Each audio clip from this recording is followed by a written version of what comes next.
নমস্কার বন্ধুরা, একটা পাঁচ মিশালির তরকারি নিয়ে এসেছি। বাড়িতে যা যা ছিল তাই দিয়ে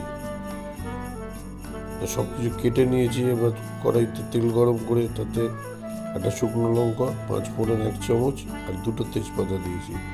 আর কুমড়ো, পটল, বেগুন যা হাতের সামনে পেয়েছিলাম সব কেটে নিয়েছি। সজনের ডাঁটা, খালি থোরটা পেলাম না, থোর দিলে একটু ভালো টেস্ট হয় আরও, সেটা পাইনি।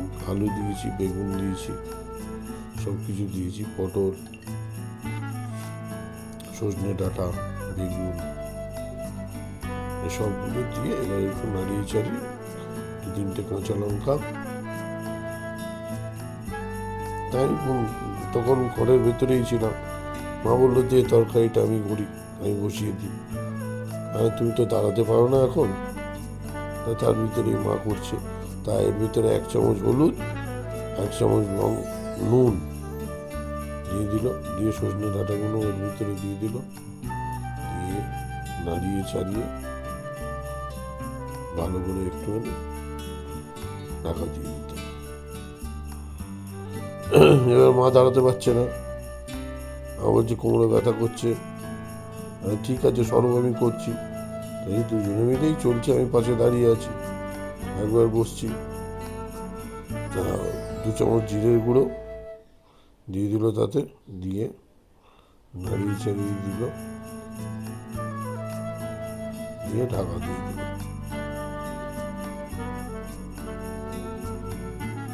বেশ কিছুক্ষণ কষানোর পরে একটু একটু সবজিগুলো ভাজা ভাজা হয়ে গেল। এটা পরিমাণ মতো জল দিতে হবে।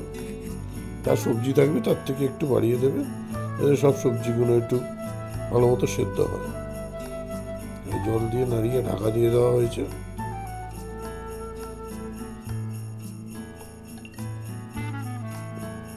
সব সবজিগুলো একটু ভেঙে দেবেন।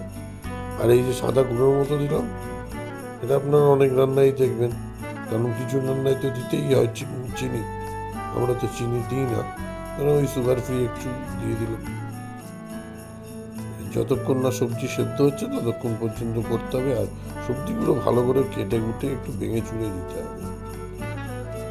তাতে কী হবে, জলটাও টেনে নেবে, সবজিগুলোও সেদ্ধ হবে, সুন্দর স্ট্রাকচারটাও সুন্দর হবে।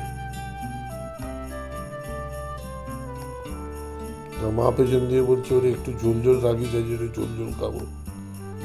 না একটু টাইট করে দিলে ভালো লাগবে। বলছে না, ঠিক আছে তাই হোক, তোমার কথা শুনে এরকমই চলুক।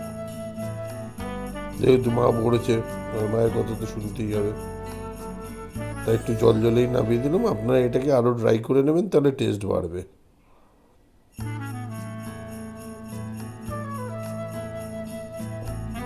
এটা যে কোনো ভাতের সঙ্গে আপনারা খাবেন, রুটি তরকারির সঙ্গেও খেতে পারেন, খুব ভালো লাগবে। করে দেখতে পারেন, খুব ভালো লাগে।